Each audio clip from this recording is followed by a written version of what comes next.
West Coast. This is Eleanor Fink, and we're again very glad you could join us. This is our second presentation, educational briefing. And before introducing Steve and Steed, I thought maybe we could just start off with a little reminder of some of the things we learned last week, or in particular, the point Pedro Seckley made when he presented his overview of linked open data and tools, that you cannot create linked open data without considering and selecting an anthology. You might be able to select more than one, but for art, it is very important to have a proper anthology, which we're going to hear more about from Steve and Steed, like the CDOC CRM. But here Pedro was just showing how you can create linked open data on anything, even, for example, his dog Diego, but you have to select an anthology in the process. And as he says here, in order to create linked open data, the anthology defines the classes and properties for the data.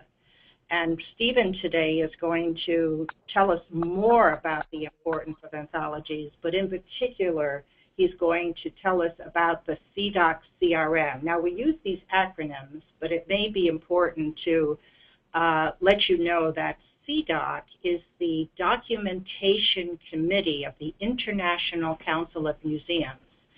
And the CRM, which is an effort that they have been working on for 15 years, stands for Conceptual Reference Model. We're very glad to have Stephen today because he has, in addition to working as a consultant and lecturer at Southampton University, has been working with CDOC and the CDOC Special Interest Group for anthologies for a number of years. He trains people around the globe. When I first got contact with him this year, he was in Brazil and a training for CDOC, and I believe that he may have been involved in the CDOC Summer Institute at the university, at the Museum of Texas, Tech University. So without further ado, I'm going to turn it over to Stephen Steed. Thank you. Thank you, Eleanor. So, share my screen. So hopefully, when I click this button,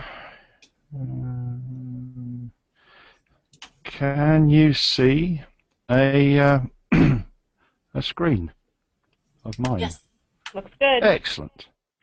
Hey, life's looking up.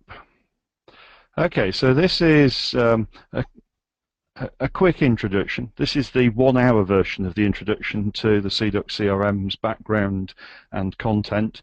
There is a 3.5-hour version which has been filmed and is available on the web if you feel like listening to me more. And some of the slides will be familiar if you go and watch that, having seen this, because I'm using much the same material with just a slight update over the original video we shot a few years ago, to give us some idea of how the CDOC CRM has evolved and what it looks like and how you'll be using it in a linked open data environment. So let's see if I can persuade this to move on. So what we'll talk about briefly is the problem, so the information diversity that we have and the solution to that problem being the CDOC CRM, or we feel it is anyway. We'll look at an example of the Yalta conference, which is one we've been using for a number of years to illustrate what we're trying to achieve and the way that the CDOC CRM tries to unify data from different sources. And that's precisely why you would be using the CDOC CRM to underpin your linked open data initiatives. Then we'll look at how it's made up, the rules that we've used in order to build it, and then I'll take you through the core of the model. I'm not going to take you through all of it because that will take too long for us to fit in an hour. And then we'll talk briefly about how you might use it, check in on its state of development, the current state of play, and draw a conclusion. Now, I've included a couple of appendices in the PDF I sent out earlier. I hope you all managed to get that. One was some further diagrams more about the content, which should help you gain an understanding of how the standard works. And then a short piece about how to map existing data sets to the CRM, using as two examples some Dublin Core records for a piece of text and for a work of art. And hopefully they will help you understand how seemingly the same data set can have very different mappings into the CRM depending on the content. So what we're after is the actual semantics of the data rather than the field names. So this is where the big difference is between using the CRM as a bridge between data sets and thus for using it for linked open data, compared with a standard like Z3950, where all you're doing is pointing that this field and this field are the same. And they might be the same, but they may have different semantics in the way that they're filled out. And we'll try and explore that as we go along as well. So let's have a quick think then about the kinds of information that we have in cultural heritage. So we've got a huge range of things. So we've got the typical collection description material from art museums like your own, archaeology, natural history, science museums, and so on. Then we have things like archive and literature data. So we have the records of texts, treaties, letters, artful works like poetry, books, plays, music. So we have a wide range of written materials that we also tend to want to incorporate into our understanding of the physical things that we have.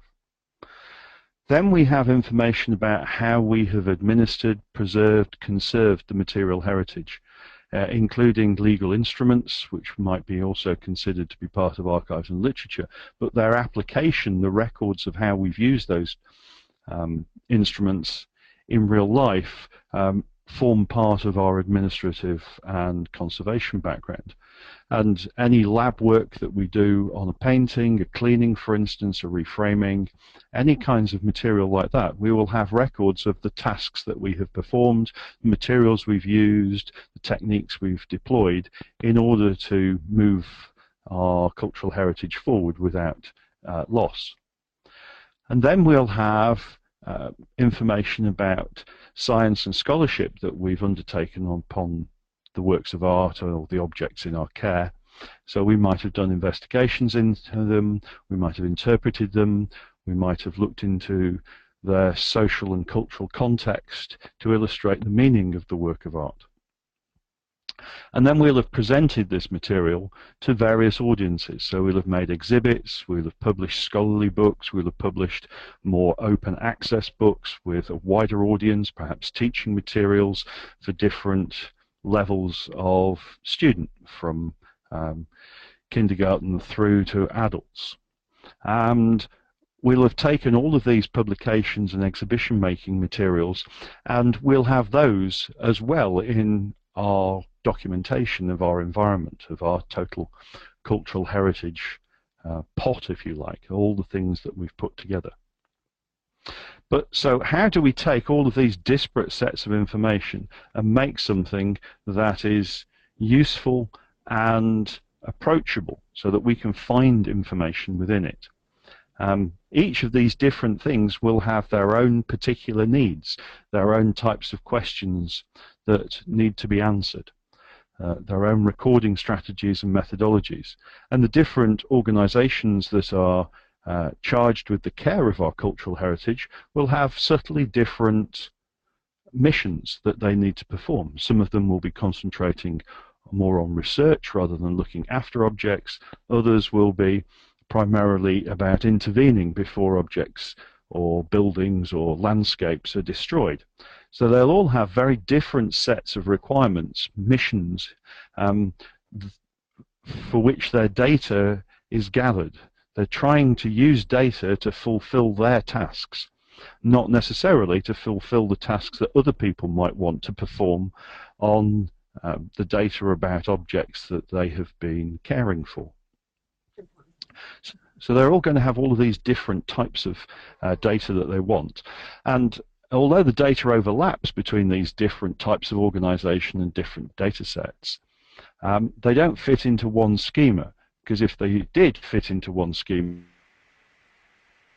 or we try and fit, we run into two problems. One, you end up with an awfully sparse data set in that some organizations won't need fields that other organizations consider essential. And the second is, if we have one schema, by the time we've agreed on it, it will already be out of date. So the production of a single schema, a single solution to our documentation practice, tends to fossilize the discipline, because it's such a monumental effort to get it in place. Because after all, if you put, certainly if you put 10 archaeologists in the room, I am an archaeologist, so I can say this, if you put 10 archaeologists in the room, you'll get 20 opinions about what's important. And consequently, we need to actually deal with different research aims, different questions that are being asked, and we're going to want to move the discipline forward as people come up with new things that they want to research, new things that they consider to be important. So we can't end up with a single schema, because if we did, we'd kill our discipline, and it would also be impossible to generate without producing monumentally sparse data.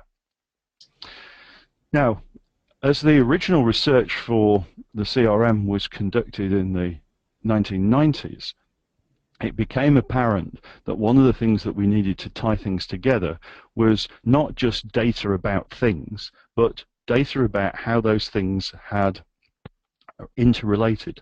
So we wanted to know about people interrelating with the objects, events, and so we want to understand the relationships between things in order to understand the history that they are telling us the story of. So the objects have to have a context, and it's that context, the relationships with other objects, with other people, with other events, that allow us to understand the flow of history and for us to tell our stories about the past. Has anybody got any questions at this time? Because I think I've got chat here, so if you have a question, stick it on the chat and I'll spot it. Or if you've got your microphone working, you can just yell at me. I'm always open to being yelled at. So let's have a look at a particular example. So here we're going to look at a Dublin core record for a well-known document, the protocol proceedings of the Crimea Conference. And this is a document which divided up Europe at the end of the Second World War, and it was the slicing of Europe between Russia, the UK and the US. And so this document drew the lines through which we know Europe mostly today. So, and here's the text of the beginning of the document. So this is a Dublin core record for that text. So it's a text, it's called the Protocol of the Proceedings of the Crimea Conference. It's got a subtitle, Part 2, Declaration of Liberated Europe.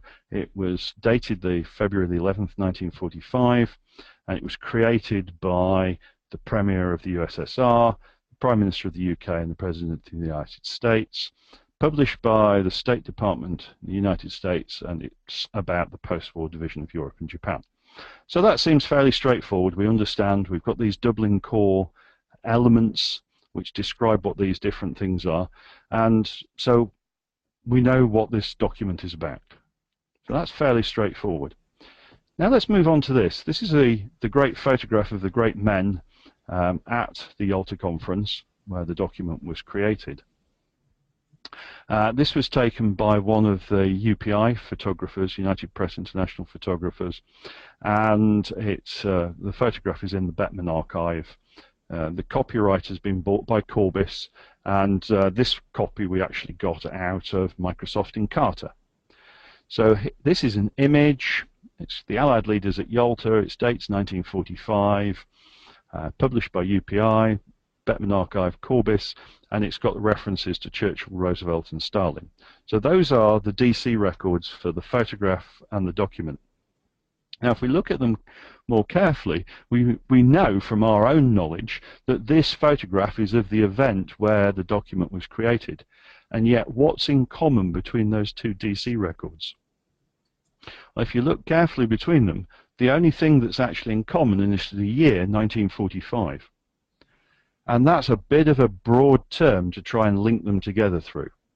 So if we wanted to actually get from the photograph to the document, we'd have a tough job unless we've got some other information that we can feed into the process. So let's go to a third source, the well-known TGN, and here is some information about Yalta.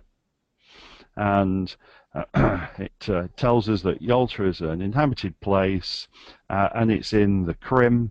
And if we go and look at the record for Krim, we'll find that it has another name, which is the Crimea. So we can find that Yalta is in the Crimea, and we get not yet another version of the name of the conference, of the meeting.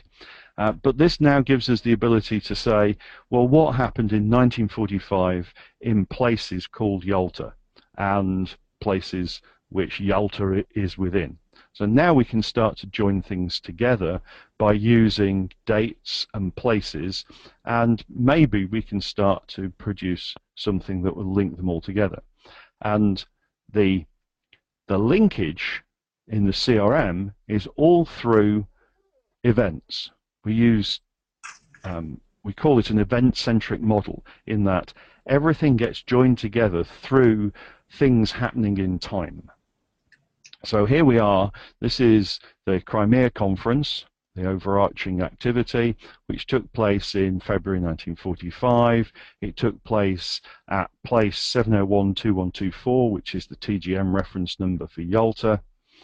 It's referred to by the image that we had, and it has some participants. So here we've just used the thumbnails of the pictures of the three great men to indicate that they took part in this. And we can then associate with that E39 actor the different titles that they had at different times in their lives, their different names, different forms of their names. So Winston was also known as Winnie, and Churchill, and so on. So we can associate different names with those people, all the names that they used or were used about them at different times in their lives, so that we can find them. And we can say that the creation of the document, the Yalta Agreement, occurred, oops, sorry, wrong button, occurred during the Crimean Conference, and that happened on the 11th of February 1945.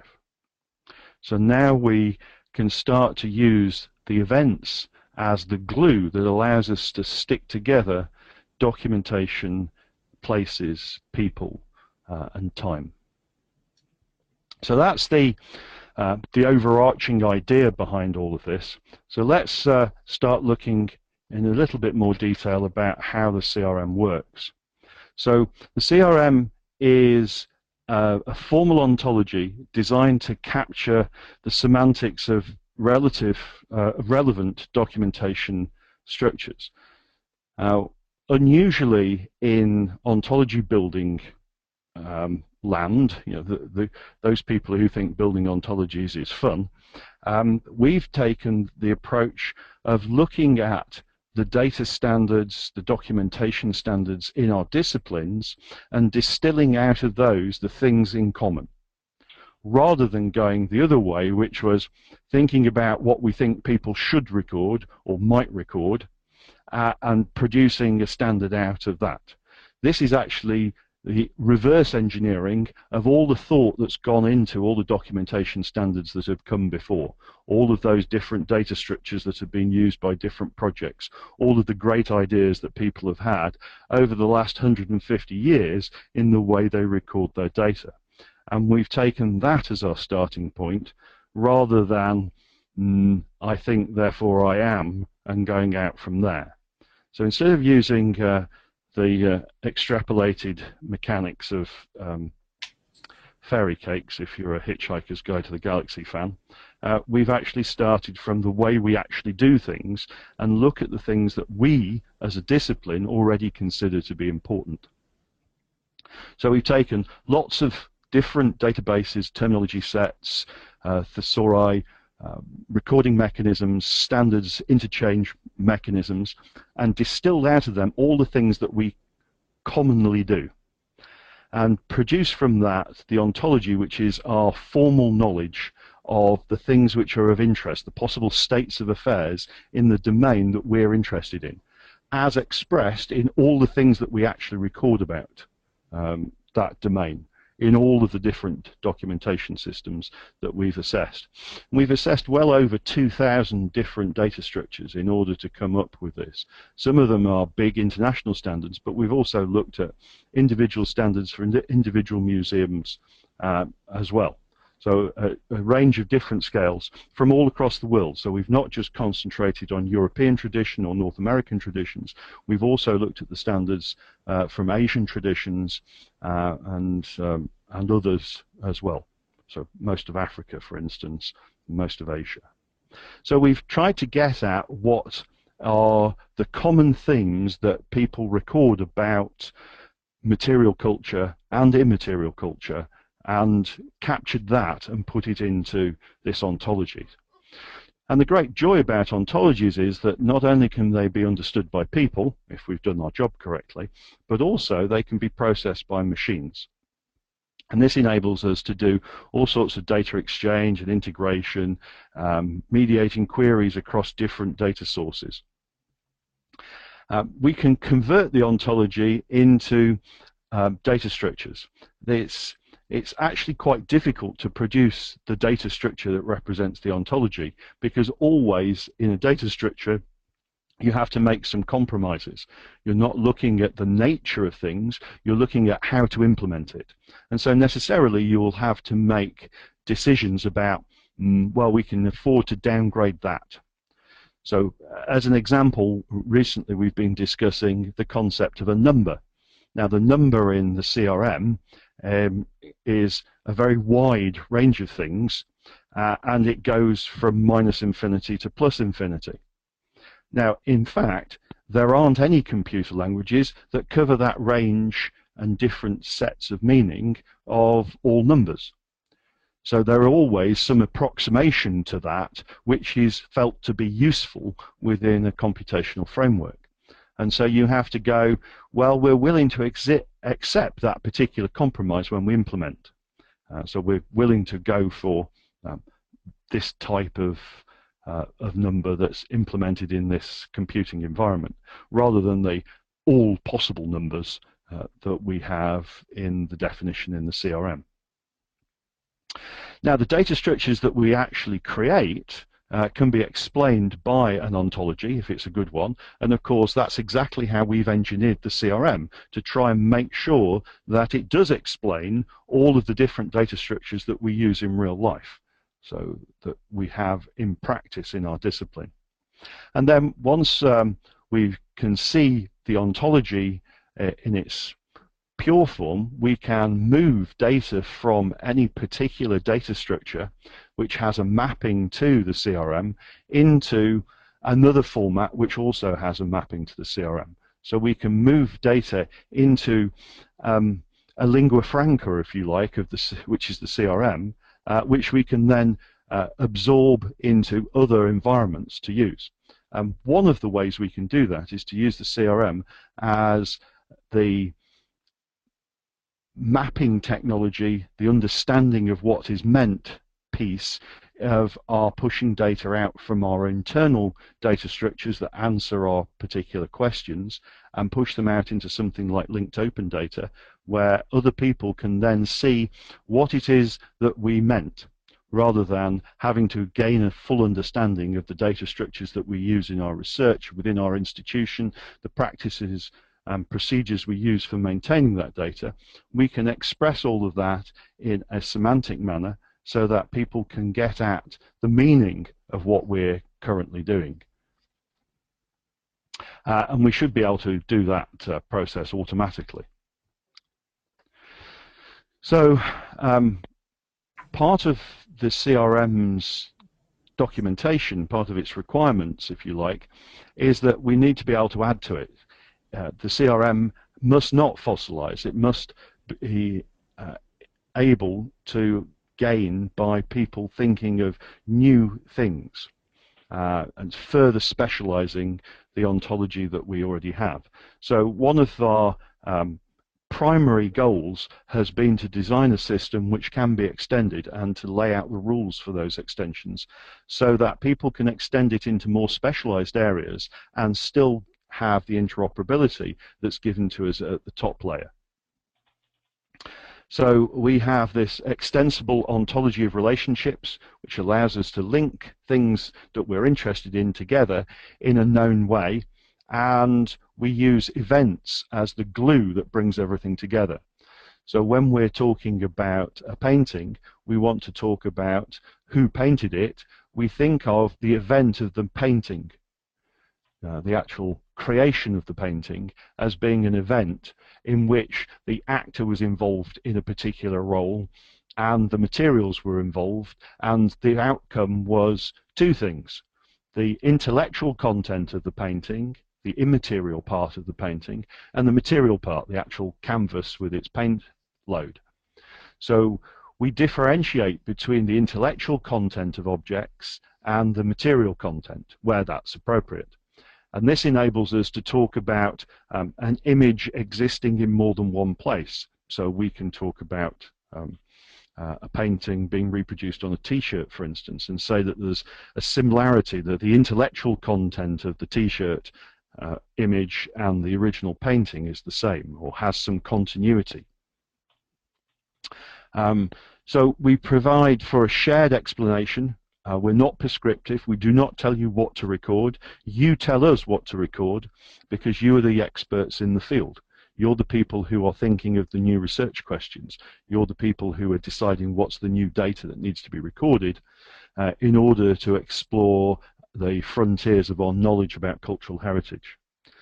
And then the ontology provides us with the language that we can then share that expertise from our museum experts with software developers so that we can transfer the knowledge in the head of the domain expert into the hands of the technician who will craft the solution that allows us to do clever things. Now, in order to get all that to work, you needed interdisciplinary input. So we needed to talk to not just computer scientists and museums people, we also needed to talk to linguists and librarians, people from all sorts of different disciplines within the cultural heritage field. And that has been CDOC's primary role, to act as a place where all of those people could meet and do the development work. So obviously CDOC, the International Documentation Committee of the International Council of Museums, has been the home for this, and it's produced an ontology with 86 classes and 137 properties, or at least it was when I wrote this slide. I think there might have been 2 new properties added last week at the SIG meeting, which haven't made it into the documentation yet, so I've kept it at 137, but I think there's going to be a couple more coming in. And as I said, we've already explained well over 2,000 metadata formats. In fact, in one project alone, we combined 1,460 different documentation systems into a single system, using the CRM to map all 1,460 sources and one target system. So it's very powerful at doing this kind of integration work, which is good because that's what we wanted it to be. I mean, that's what it's designed to be. So it's proving that it can do it. It was accepted by ISO Technical Committee 46 as a work item in 2001, and it became ISO 21127 in 2006. I'll talk a little bit about the maintenance program towards the end of it, but we're just reaching the end of the first update. So one of the important parts about ISO standards is that they must be maintained by a user community through time.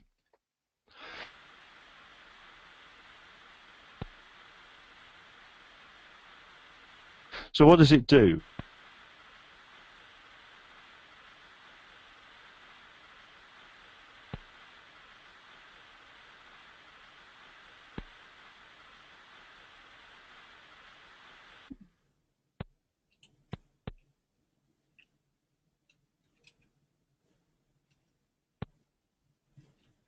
Hello.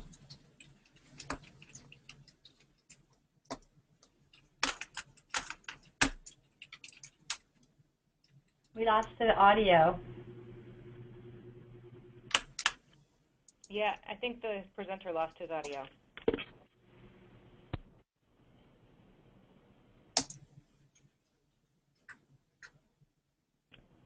Audio, great.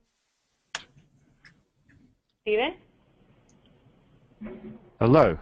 Yes, I'm back. I hear you again. Hey, sorry about that. No idea why that happened.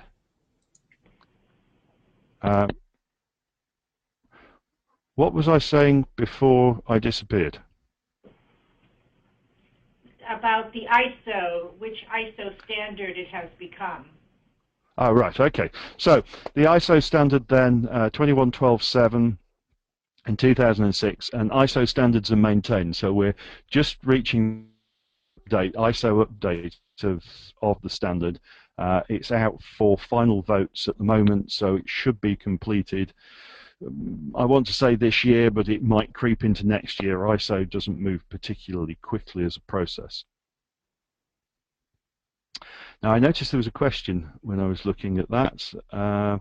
Can intellectual and material be divided into two separate events? Yes, and they always are. That the physical creation process is different from the intellectual creation process. So we have two events. If they happen at the same time, we can say that a particular event is simultaneously an intellectual creation and a material creation. So if I'm painting and produce the work as I paint, then I can say that both the inspiration and the physical painting happened at the same time. If, however, I had the intellectual process before and I did sketches and developed it and had the formulated the idea and then painted it as a separate event, then I can talk about the evolution of the idea happening before the final painting. So I can separate them into two separate events, should that be the case, or I can combine them into one by using a technique we call multiple instantiation, which I'll explain in a few slides' time. Does that answer your question, Rob?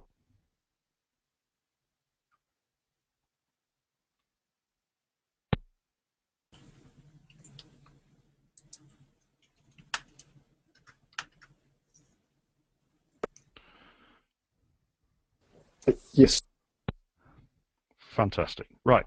So what does the CRM give us? What are the three major products, I suppose, of the CRM outcomes? One, it acts as an intellectual guide to creating the schemata, formats, profiles, new data structures, so that we inherit the 16 years of work on the CRM and the 150 years of previous data structuring that have been consumed, analyzed, and distilled into the CRM as a starting point for your own work. So you don't have to repeat all of that thinking. You can just inherit it and reuse it. It acts as a language for us analyzing all of the documentation we already have.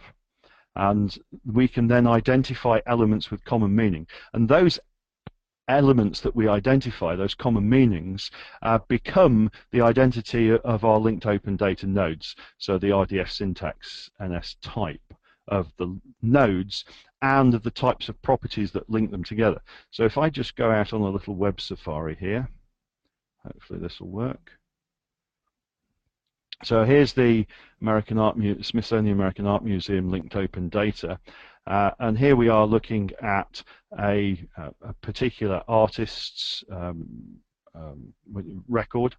And here we can see that the RDF syntax type of the record is that it's for an E21 person, which is a type of actor, a subclass of actor. And it goes down and describes the relationship they have with their death. and the relationship they have with their birth. So the person was born in their birth and died in their death, and has different pieces of text associated with them and is associated with different works. So this is exactly the type of elements that we need to use in our linked open data that allow us to say, this is what I'm talking about, and this is how it relates to other things. So this is the type of thing that this is. So a person, a place, an event, a physical object. And these are the types of relationships that these things have to each other. And so I can say, well, this is related to this in this manner. And this is a description of what it is. So if you died in an event, this is the relationship between you and your death. And that's what the CRM is presenting us with. So if we go back into the slides, we then got the third outcome from the CRM, the third use of the CRM, and that's to act as a transport format so that we can do data integration, migration, and of course present data on the internet through things like linked open data. The ontology is defined in a language called Telos, and then we can implement it in different ways like relational databases, object-oriented databases, RDFS, and so on. We use a couple of tricks, or techniques, perhaps would be a better way of putting it. The multiple ISA, so we try and make sure that we don't have places in the system that have the same properties coming off them, and I'll explain that in a moment. We use multiple instantiation, so instead of saying that there are different acquisition and custodial combinations that can be performed by a museum, so we can either say, well, we take care of something but we don't own it, we own something but we don't take care of it, we own something and we take care of it.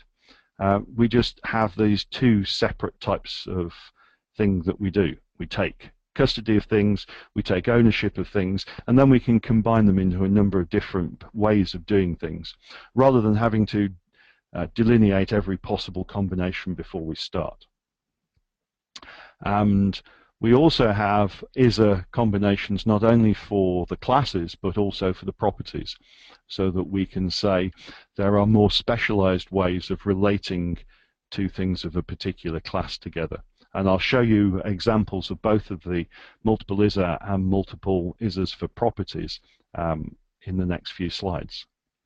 So generally we've done, as part of our technique, we've only produced new classes where they're necessary as anchors for properties or are structurally required for us to be able to explain the structures we see in real life in our documentation. So we don't put things in just because we think we ought to. It's always because they form a purpose within the documentation practice that we see in the field. So we always, we quite often come up with things that, wouldn't it be cool if, and we go, but nobody does that. So it might be cool, but it's not relevant because nobody actually does that. Sorry, I missed that.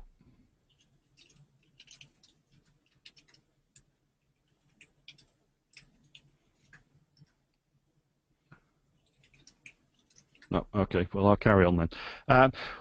We produce things called shortcuts of complex data paths, which are quite common in documentation practice, that people will say, for instance, this is 73 millimeters long.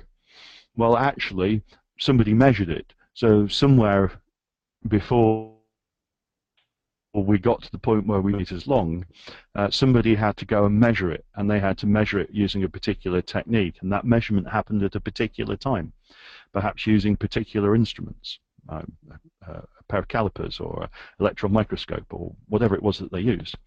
So in the primary record, we perhaps don't have all of that information. So we take a shortcut from the object to its dimension. But there is also the long way round, where we can say that this object was measured in this measurement event, and this measurement measured the wingspan of the beetle, and it was 73 millimeters. and we can then say in the event who did the event, when they did it, using what technique, and using what instrumentation.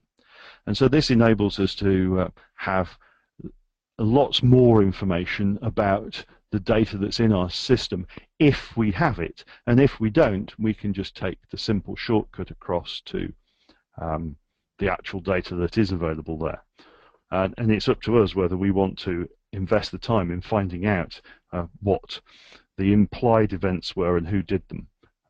It may or may not be useful.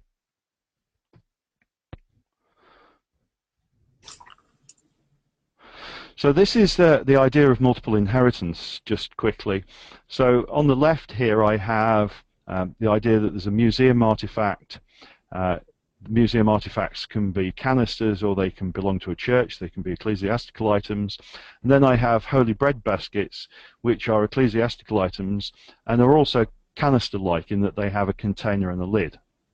So that's single inheritance. And that means that now if I want to find all the things that have containers and lids, I have to write a very complex query and understand that I'm after canisters and holy bread baskets. Whereas in multiple inheritance, what I do is I say that a holy bread basket is both an ecclesiastical item and a canister, and it thus gets the belongs to church from the ecclesiastical item parent and the container and lid properties from the canister parent. And so I don't have to go and find different places in the data structure where I've stored the information about containers and lids. They're all held in one place. And so that's how multiple inheritance works, deployed. So this is an example of data for Epitaphius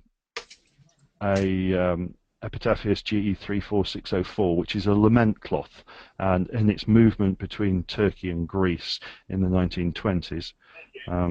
And it's illustrating, I think, for our linked open data idea, is that now we're combining information from the museum's environment, including this multiple instantiation of the transfer of custody and the acquisition, and open data from TGN into a single environment. So I suppose we better have a look at what the CRM's actually got in it now that we've looked at the rules of how it was made. So at the simplest, highest level, this is the model. So at the core of the model are these E2 temporal entities, things happening in time. And there are linked to time spans, and these events took place within a particular time span and at a particular place. They'll have actors who are individuals, persons, or groups of people, or legal bodies. So a museum, for instance, would be a legal body. And then we have physical and things. So physical things are E18, E28 conceptual objects are immaterial things, and the temporal entities have these conceptual objects or physical things taking part in them. The difference between a conceptual object and a physical thing is that, well, basically a physical thing I can smash a window with, and a conceptual object is the product of the human mind. So I can stop recording physical things in that I can destroy them, I can take them out of our world of documentation, so I can chop the desk up into very small pieces, whereas a conceptual object can never be destroyed. All we can do is lose the last carrier of it. So we could lose the last copy of the novel, and there's no copies left, and nobody can remember the story. Then we've gone. The human mind can act as a carrier of a conceptual object. So anybody who's read Bradbury's Fahrenheit 451, where people become the book that they've memorized, that's the idea that they are now the carrier of that conceptual object, that great piece of writing. And obviously physical things can be in particular places. So physical things can carry conceptual objects, and thus the conceptual object can be at a place, but only by the presence of one of its carriers. Now, so that's the core of the model, those red objects, but we also have a tendency as humans to give names to things. So everything in our environment can have an appellation, a name. And we treat the appellations themselves as conceptual objects. So we can discuss the evolution of the naming of the names themselves. So we can look at the name as something that we can document its history as an immaterial object. So place name studies, very popular with archaeologists, can be done by treating the appellation as a conceptual object. And the other thing that we tend to do is we classify things. So we have the ability to classify everything using E55 type. So types can be applied to everything.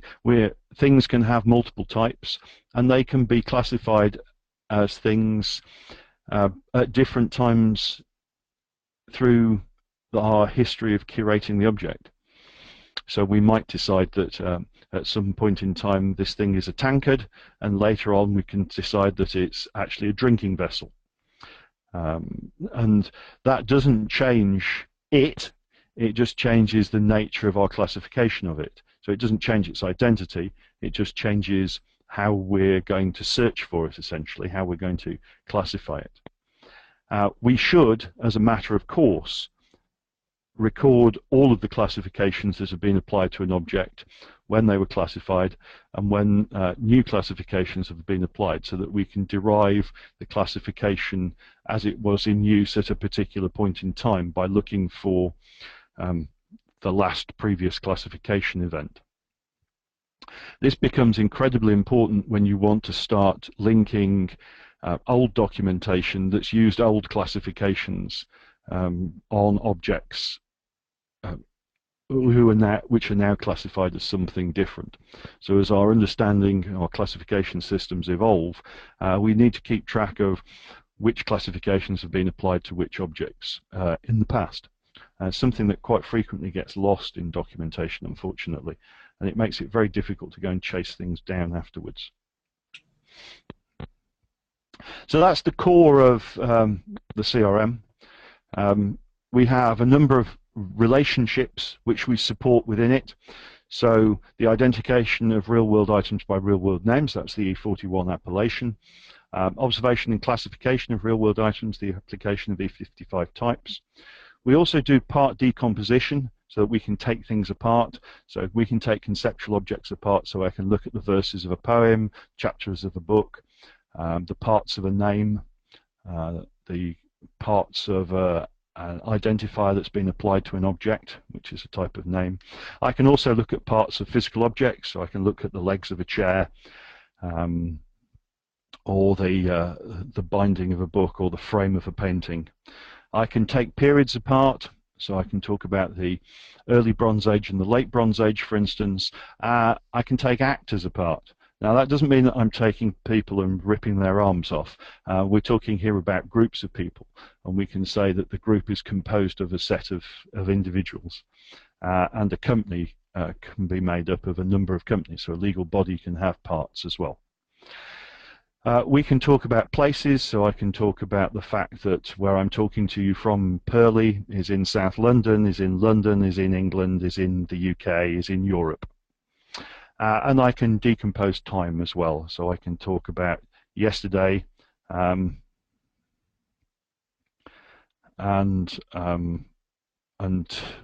today as being part of this week. Sorry, Rob, I missed that. It popped up somewhere. And is there a distinction between typing, e.g. real-world items in slide 15, and classes of entity like E55 or E2? Well, technically, no. They're types of things.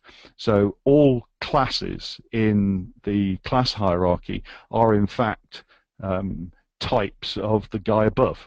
So periods are a type of E2 temporal entity, is a type of E1 CRM entity.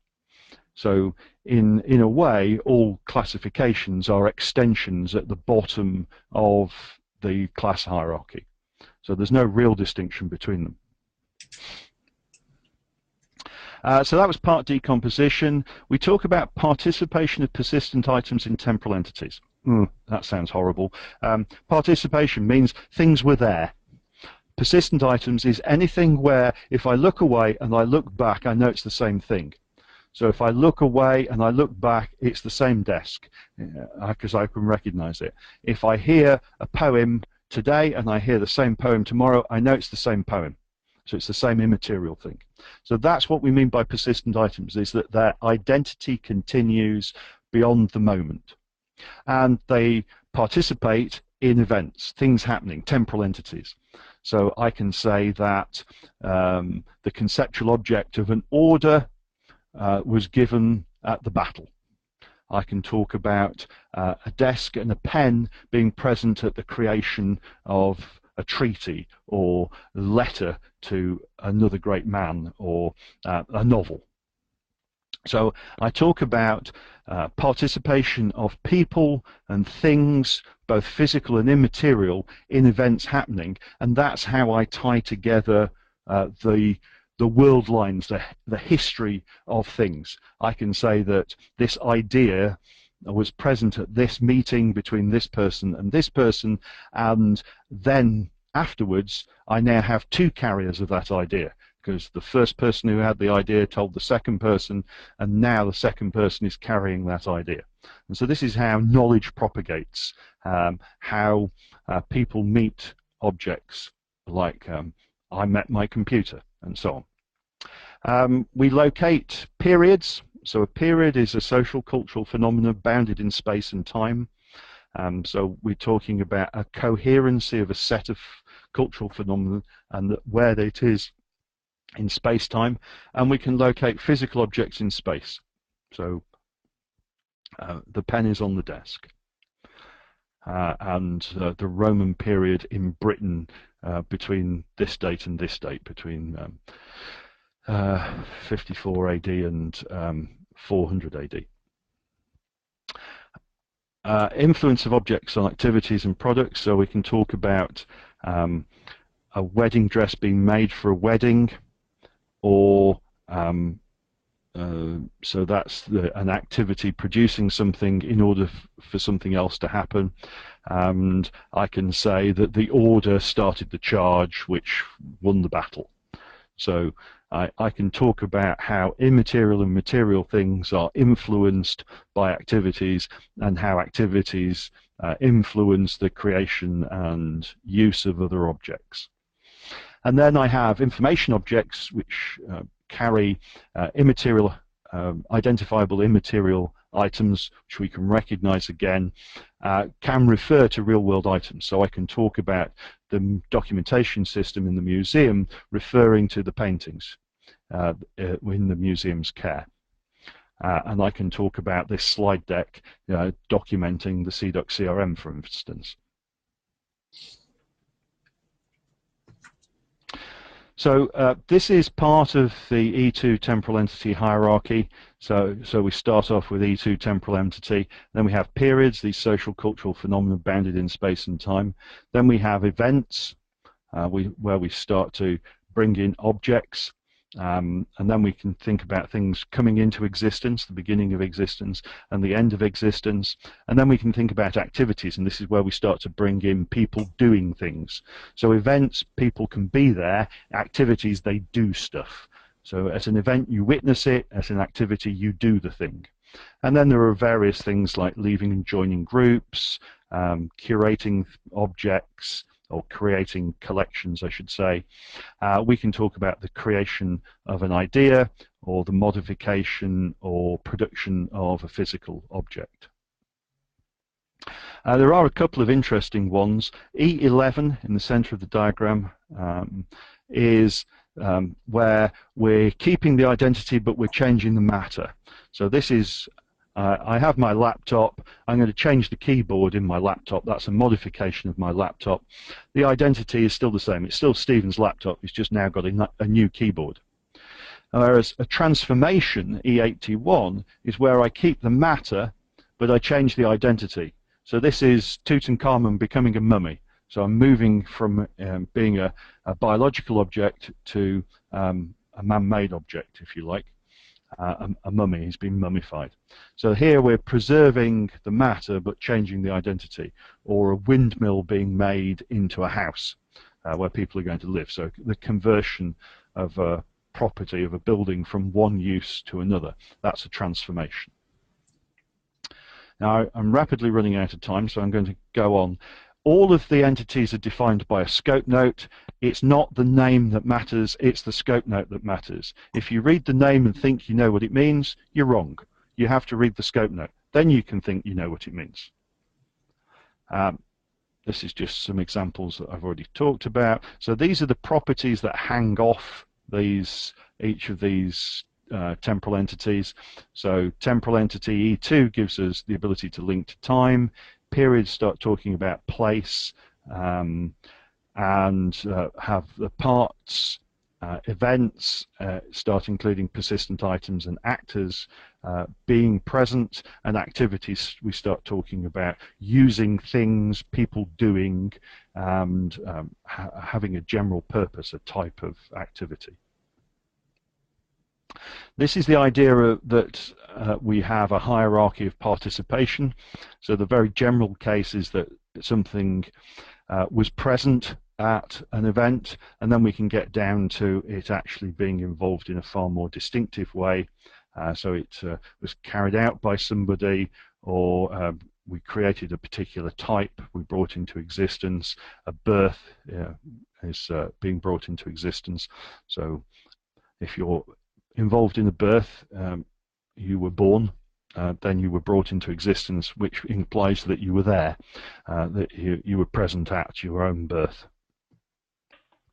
We deal with time in this rather broad manner, and we say that no time occurs at a point in time. Everything always has some duration, and we typically know something about the outer bounds. We know it happened after this date and before this date, and but we might know that it was definitely occurring at a particular point in time. So we have relationships between time primitives and the periods, so that we can distinguish between things happening before, after, and during. We also allow ourselves to have relationships with time independent of known time. So we can say the so-called Allen operators. So we can say that something happened before something else, or that it started something else, rather than being able to say it happened in 1492 and 1493. We can say that A happened before B, or A starting, B started at the same time, A finished, B continued. Those kinds of temporal relationships, even if we don't know where in real time they are, where we can distinguish with the model. Place is a mathematical place, so the place on the Victory, HMS Victory, where Nelson died, which is in the picture here. We have no geographical coordinates for that event. We know precisely where it happened. It happened at that point on the deck, and there's a little brass plate there if you go, and you can trip over it and hit your head on the beam above. But we don't know where it happened on the surface of the planet, because it was on a boat which was somewhere in the Bay of Biscay, but nobody knows where. But I can point to the place where he died, even if I don't have a set of geographical coordinates for it. These are the material and immaterial things which make up our concept of things. So as you can see, there are far more immaterial things than there are material. So material things are quite simple. Now, an E21 person is not just a physical thing, a biological object. They're also a type of actor. So that's an instance of multiple ISA inheritance. So a person is simultaneously an actor and a biological object, and thus get all of the qualities of being both biological objects and an actor. So what the CRM helps you do is craft your database so that you can then acquire your data. It will then enable you to integrate it with other data sets. So this is where your linked open data is, and then you can use that data to start to tell stories. And one of the extensions of the CRM Inf, looks at how to document the chains of inferences that you make based on the data that you have, your linked open data, and make those inferences, those events of thinking about stuff and drawing conclusions, available as CRM data as well. So that's one of the extensions. And here are a few more. So it's ISO standard, we've talked about its evolution. There are a number of extensions. These are the big ones. FRBR 00 is the functional requirement for bibliographic references, which comes out of the IFLA, the International Federation of Library Associations, IFLA. So this FRBR gives us the ability to talk about the intellectual creation process. So whereas the CRM talks about things and the understanding that we carry on them and have immaterial objects, FRBR allows us to talk about the evolution of thinking about immaterial objects. So it allows us to model the intellectual creation process, and of course that is particularly important in the library community and in theatre documentation, music, and so on, film. Press 00 is an extension of FRBR 00, which deals with periodicals, serial works. CRM Dig deals with digital provenance, so that we know what's happened. And CRM Sci deals with scientific observations, the ideas of sampling and observation, enabling us to draw conclusions. And then CRM Inf, which is very new. In fact, we were only discussing the first version of it last week in Crete at the CRM SIG meeting, allows us to talk about the evolution of ideas and arguments, so we can understand why we believe something. So on what premise do we believe something to be true, and how are we using that premise in future conclusions? So we can look at the inference chains that we generate about and justify our current state of knowledge. CRM Geo deals with a far more detailed model of space.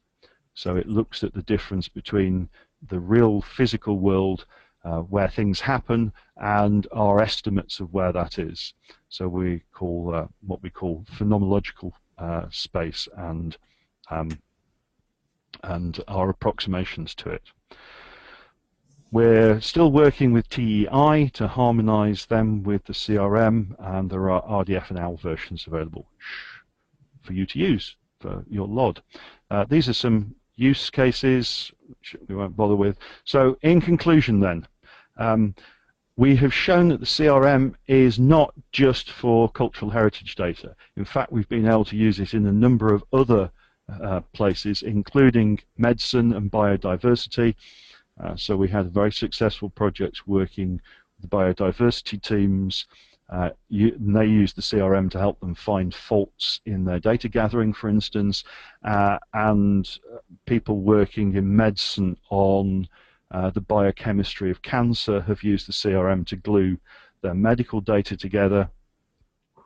And as we've looked at other domains and been able to apply the CRM to it, we've had this emergence of the idea that it allows us to deal with the scientific method. So this general idea of retrospective analysis, taxonomic discourse, looking at facts and then thinking about them and creating new understanding from them. That's the kind of stuff that the CRM can document. It's incredibly small, considering how much it covers, how much I've tried to pack in. It's something that you can actually hold in your head. It's less than 100 classes, less than 150 properties. When you look at some of the chemistry ontologies, for instance, they have 10,000 classes and 150,000 properties. And so you can't hold them in your head. Only a computer can deal with them. You can actually have a discourse in the CRM after a bit of practice. In fact, most of the CRM SIG people, we tell jokes in the CRM, which sounds horrible, but it's actually very funny once you've got it, your head around it. So as we've added new data structures to the list of things that we were interested in, we've actually found very little movement. So there hasn't been very much movement in the last 6 years in the standard. We've refined things, we've made things more interesting, and we've gone out and found new areas that we wanted to look at, so things like scientific observation. But we haven't actually seen very much movement in the standard at all in the last 10 years. So it's a very economic effort.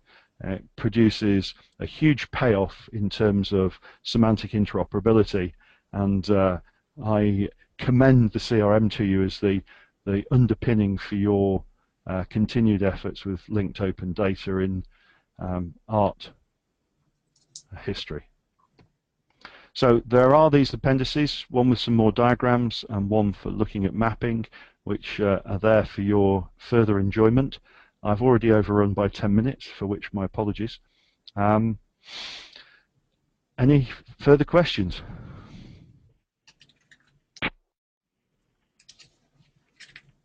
Well, Stephen, this is Eleanor. I do have a question, which you've already sort of answered. And in talking to some of our participants, questions have come up about the extensions.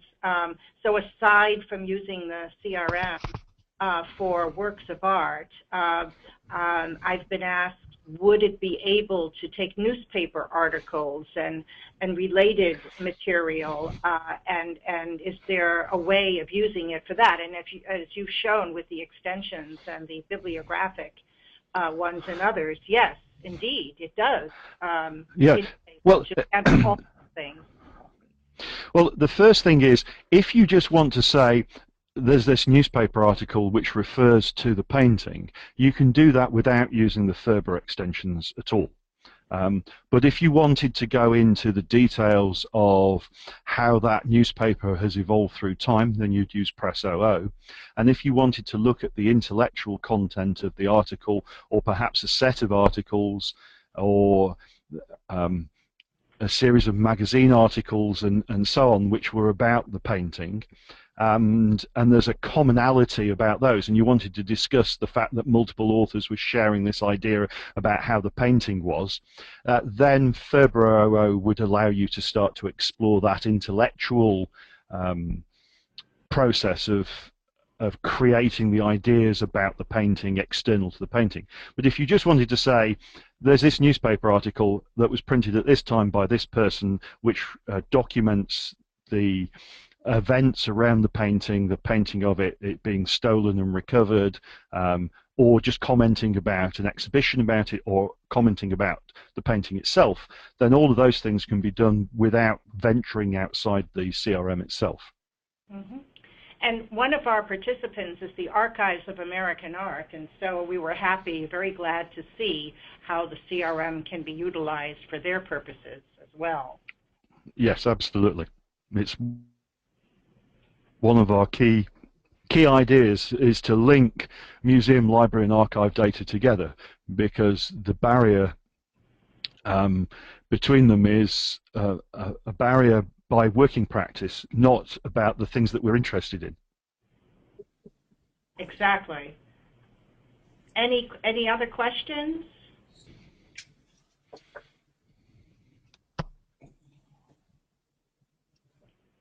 From any?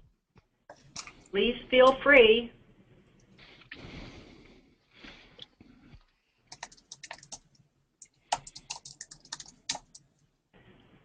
Well, you made Stephen, you made the reference that you can hold the CDOC CRM in your head, but it certainly isn't easy to present the highlights of something that was 15 years in the making, and you certainly did an excellent job in presenting it to us today, so we thank you.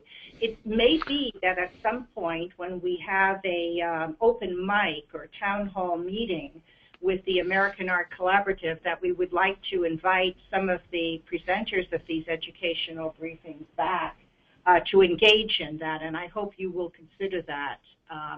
Absolutely, I'd be delighted. Okay, that would be wonderful. And it may interest you, Stephen, to know, and of course for everyone else, that on October 15th, we're having Yale Center for British Art present, and of course they have used the CDOC CRM in their work. Indeed, yes. I know Emmanuel from our work in CDOC. So right. Well, thank you very much, Stephen. If there are any other questions, you can always send them. I keep saying this to me after a presentation, before or after, and we will always try to see that they're answered. And this session has been recorded. It will go up on the American Art Collaborative website along with Stephen's slides that he has already made available to everyone. So thank you very much. No, not a problem at all. I've put my email address in the text chat if anybody wants to use that. Please feel free to contact me. And of course there is the CRM SIG's website with the complete copy of the standard and training materials and the 3.5-hour version of this lecture. Should you have any requirement for more pain.